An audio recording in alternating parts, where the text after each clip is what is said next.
Shalom, selamat pagi. Perkenalkan, saya atas nama Jatun Menaloka, NIM 2001080069, kelas 4C, mata kuliah teori ekonomi makro. Di sini saya akan membawakan materi mengenai teori konsumsi dan investasi. Konsumsi dan investasi merupakan dua kegiatan yang penting dan saling berkaitan. Penundaan konsumsi pada saat ini dapat dikatakan sebagai investasi untuk konsumsi pada masa mendatang. Dengan demikian, investasi dapat didefinisikan sebagai penundaan konsumsi sekarang untuk digunakan dalam produksi yang efisien selama periode waktu tertentu.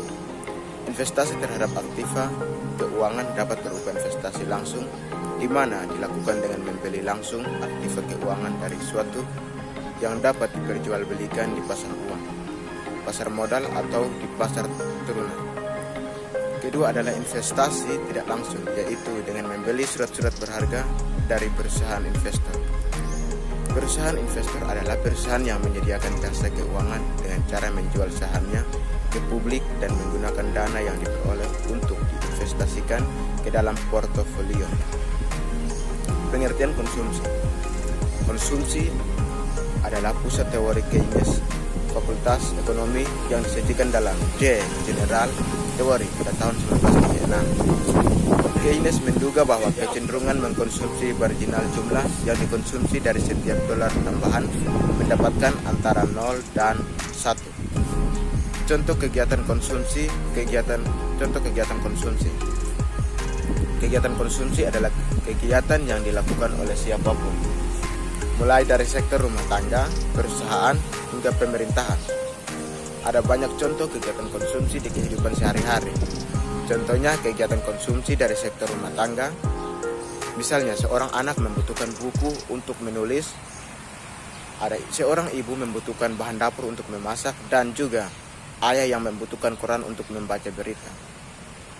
Selain itu, ada pun contoh kegiatan konsumsi sektor perusahaan. Misalnya, sebuah perusahaan yang membutuhkan beberapa bahan baku untuk industri atau pegawainya. Contoh lain, pembelian mesin di sebuah perusahaan juga bisa dibilang kegiatan konsumsi. Sebagai contoh kegiatan konsumsi sektor pemerintahan sendiri, contohnya seperti membangun rumah untuk KPR dengan bunga rendah dan ditujukan bagi para pegawai. Selain itu, membeli peralatan proyek pun termasuk kegiatan konsumsi. Berikut investasi. Bisnis investasi tetap disebut modal neoklasik investasi. Mengkaji manfaat dan biaya dari memiliki barang modal, berikut adalah 3 variabel yang menggeser investasi. Yang pertama, produk marginal modal. Yang kedua, tingkat bunga. Yang ketiga, peraturan pajak untuk mengembangkan modal. Bayangan bahwa ada 2 jenis perusahaan.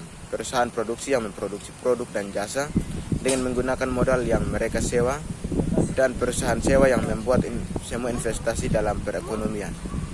Macam-macam investasi. Yang pertama ada deposito. Deposito merupakan produksi investasi yang disediakan oleh perbankan bagi para nasabahnya yang ingin meraih manfaat lebih selain dengan membuka rekening tabungan. Investasi dalam bentuk deposito dibagi menjadi sertifikat deposito dan deposito berjangka. Yang kedua adalah saham. Perusahaan-perusahaan besar kelas nasional dan internasional banyak melakukan investasi dalam bentuk saham. Secara garis besar, saham merupakan bentuk lain dari aset yang dimiliki oleh suatu perusahaan. Sebagai contoh, Anda mempunyai saham sebesar 50% dari sebuah perusahaan, maka bisa disimpulkan Anda memiliki setengah dari total aset yang dikantongi perusahaan tersebut. Biasanya saham dibuat dalam bentuk surat berharga untuk menunjukkan kepemilikan investor. Yang berikut adalah obligasi. Obligasi umum ditemui pada bisnis yang mengakomodasi jasa pinjaman modal. Manfaat yang akan diperoleh dari investasi obligasi cenderung lebih tinggi dibandingkan deposito. Menginginkan bunga yang ditawarkan pun lebih tinggi. Kendati demikian, menginvestasikan modal finansial Anda pada obligasi cukup berisiko. Karena jika si peminjam modal bangkrut, kemungkinan besar utang modal yang Anda berikan tidak akan dibayarnya. Yang berikut reksadana. Reksadana turut meramaikan dunia investasi di kalangan bisnis. dan masyarakat umum. Pada dasarnya, reksadana merupakan tempat untuk menghimpun uang secara kolektif untuk kemudian dikelola oleh manajer. Seluruh manfaat dari kegiatan ini akan dibagi rata kepada semua investor yang bergabung. Tidak mengherankan jika kemungkinan reksadana disebut-sebut sebagai tempat berkumpulnya para investor. Yang kelima adalah emas. Sebagian besar Indonesia menginvestasikan uang dalam bentuk emas. Jika dibandingkan dengan bentuk investasi real lainnya, emas memiliki manfaat yang lebih beragam. Selain dalam bentuk perhiasan, investasi ini bisa berupa emas murni dan emas batangan. Selanjutnya adalah investasi properti.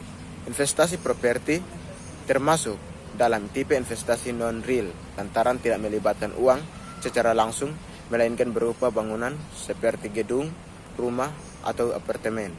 Investasi properti pun terus diminati dikarenakan harga jual sebuah properti cenderung mengalami kenaikan. Baik, terima kasih. Inilah hasil presentasi dari saya. Jika ada kesalahan dalam tutur kata, saya minta maaf. Terima kasih.